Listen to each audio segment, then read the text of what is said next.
नमस्कार बच्चों। आज हम सेकंड ईयर के बच्चों के लिए जो सेकंड प्रश्न पत्र है, द्वितीय प्रश्न पत्र, उसमें निर्धारित पुस्तक जो है एकांकी संग्रह, उसमें संकलित एकांकी में से हम तीसरी एकांकी बीमार का इलाज, और इस एकांकी के एकांकीकार हैं उदय शंकर भट्ट। तो इस सबसे पहले हम यहाँ आपको लेखक का परिचय देते हैं।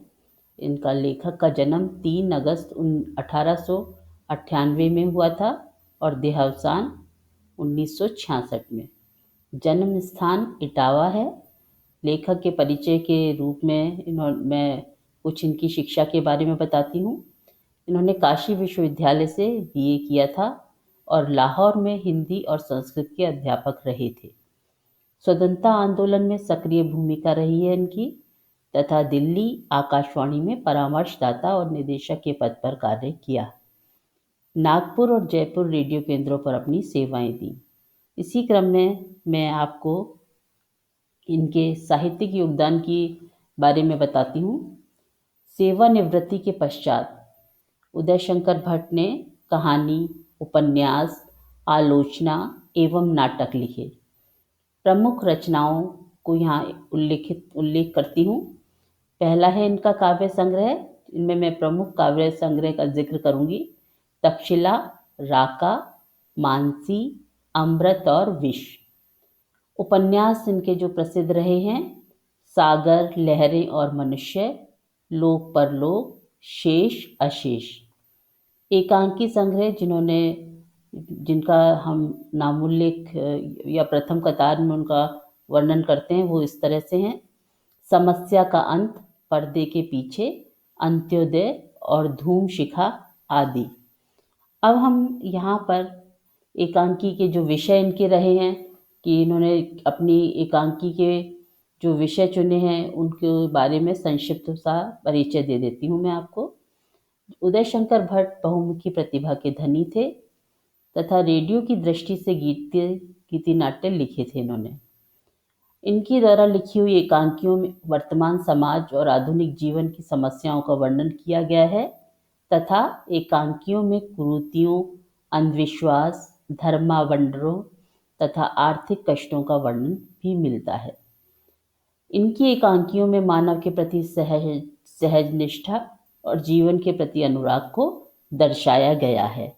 तो हम ये सब जानते हैं, समझते भी हैं कि मानव में संवेदनाओं का और भावनाओं का होना बहुत जरूरी है, और किसी भी समाज के विकास के लिए भावनाओं और संवेदनाओं और मूल्यों का होना बहुत आवश्यक माना जाता है, तभी वह समाज प्रगति कर सकता है। अब हम अपने विषय पर आते हैं, और सबसे पहले मैं आपको बीमार का इलाज के पात्रों से परिचित कराती हूँ। तो इस तरह है। चंद्रकांत जो आगरा का एक रईस है, जो अंग्रेजी सभ्यता व रहन सहन का प्रेमी है और एकदम भारी भरकम उम्र 45 वर्ष है। कांति चंद्रकांत का सबसे बड़ा पुत्र है और उम्र लगभग 21-22 वर्ष है। विनोद जो है वो कांति का समवयस्क यानी उसके समान उम्र का मित्र है। शांति कांति का छोटा भाई है। सरस्वती कांति की माँ अपने पति से सर्वथा भिन्न विचारधारा की है और दुबली पतली पुराने विचारों की स्त्री है। प्रतिभा कांति की बहन है, एकदम मोटी, उम्र लगभग 24 वर्ष। अन्य पात्रों के रूप में डॉक्टर गुप्ता, नानकचंद, वैद्य हरिचंद, बूढ़ा नौकर, सुखिया और पंडित पुजारी इत्यादि आते हैं। इसके पहले मैं थोड़ा और परिचय उदय शंकर भट्ट का आपको देना चाहूँगी कि भट्ट जी प्रमुखतः सामाजिक नाटककार रहे हैं। उनका प्रथम एकांकी संग्रह अभिनव एकांकी 1940 में प्रकाशित हुआ। स्त्री का हृदय, 4 एकांकी, समस्या का अंत, धूम शिखा, अंधकार और प्रकाश, आदिम युग, पर्दे के पीछे, आज का आदर्श, 7 प्रहसन आदि इनके अन्य एकांकी संकलन भी देखने को मिलते हैं। उन्होंने अपने एकांकियों में वर्तमान समाज और आधुनिक जीवन में उठने वाली विविध समस्याओं तथा उनसे संघर्षों, कुरीतियों, धर्माडंबरों, अनाचार, अंधविश्वास और आर्थिक कष्टों का चित्रण बखूबी किया है। उन्होंने अपनी नाटक रचना का उद्देश्य मनोरंजन के साथ सदुपदेश स्वीकार किया है। एकांकी नाट्य लिखते समय उनकी जो लेखक की या एकांकीकार की प्रवृत्ति थी, वो जीवन के विश्लेषण की ओर अधिक रही है। इस तरह उनके जो प्रहसन हैं, वे कटु व्यंग न होकर निर्मल हास्य के उदाहरण हैं, तथा उनकी एकांकियों के संदर्भ में डॉक्टर नगेंद्र का कथन यहाँ पर उल्लेख करना आवश्यक है। उनके अनुसार वे प्राचीन संस्कारों का आदर्श लेकर नवीन यथार्थ के प्रति जागरूक रहे हैं। उनमें मानव के प्रति सहज निष्ठा, जीवन के प्रति सच्चा अनुराग और उस निष्ठा का तथा अनुराग को मूर्त रूप देने की लगन रही है। तो यहाँ पर जो एक और विशेषता रही है कि उदय शंकर भट्ट की, कि उन्होंने रेडियो तथा रंगमंच दोनों के लिए एकांकी लिखे हैं।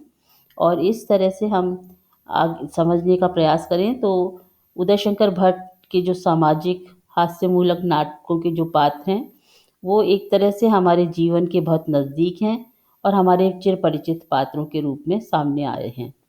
और एकांकीकार ने उनकी दुर्बलताएं, कुरूपताएं और उनकी कमियों को खुलकर व्यक्त किया है। तो इस तरह से हमारे आसपास के दायरे में जो चरित्र दिखते हैं, वही उनकी एकांकी के मुख्य पात्र के रूप में उपस्थित हुए हैं। अब यहाँ पर हम बीमार का इलाज के जो मुख्य बिंदु हैं, उसके बारे में बात करते हैं। यह भट्ट जी की प्रतिनिधि एकांकी है और इसमें सामाजिक समस्या का चित्रण किया गया है। दूसरे बिंदु के रूप में हम देखते हैं मनुष्य के स्वभाव की दुर्बलता का स्वाभाविक चित्रण, क्योंकि हर मनुष्य में कुछ न कुछ दुर्बलता भी होती है और वह दुर्बलता उसके स्वभाव का या उसके चरित्र का हिस्सा होती है। इसी क्रम में तीसरा बिंदु है बीमार के इलाज के लिए जानकारी का अभाव होते हुए भी सभी पात्रों द्वारा अपनी अपनी चिकित्सा पद्धति का समर्थन करना। इसे आप इस तरह से समझ सकते हैं, हमारे घर परिवार में, समाज में हर कोई अपनी अपनी राय प्रमुखता से रखना चाहता है, और जब भी कोई हमारे घर में, परिवार में अस्वस्थ होता है, तो अपने अपने अनुसार से उसके स्वास्थ्य के बारे में राय देते हैं और ये समझाने का प्रयास करते हैं कि वो जो उपाय बता रहे हैं, वो उस रोगी का बुखार उतारने में सबसे ज़्यादा कारगर है। तो यहाँ पर ये एक तरह से कहना चाहिए, उनकी जानकारी के प्रति अज्ञानता होते हुए भी उसको वह महत्ता देना से पीछे नहीं हटते हैं। तो इस कहा एकांकी में भी इन्होंने कई जो पात्र हैं, उन्होंने इलाज के तरीके को अपने अपने अनुसार प्रमुख आधार मानकर बीमार के इलाज का दबाव बनाया है। इसी क्रम में मैं और थोड़े बिंदु आपको बताती हूँ। रोगी के इलाज के प्रति सजगता और जानकारी का अभाव हमें बीमार का इलाज के पात्रों में देखने को मिलती है। और यहाँ पर हमने देखा है कि अंधविश्वास और अज्ञानता की चर्चा भी एकांकीकार ने की है। ये सब हमारे आसपास के पात्रों में या चरित्रों में हम देख सकते हैं। और भारतीय संस्कृति या ये कहें कि हमारे आसपास के कुछ लोग जो मानसिक रूप से इतने मजबूत नहीं होते हैं, वो सही चिकित्सा पद्धति से इलाज न कराकर तंत्र मंत्र झाड़ फूंक पर विश्वास करते हैं, और पराकाष्ठा उनकी जो है वो कई बार जो है वो रोगी का रोग बढ़ाने में एक तरह से इस तरह से होती है कि रोगी का इलाज कम ना, जो बीमार है वह और बीमार हो जाता है।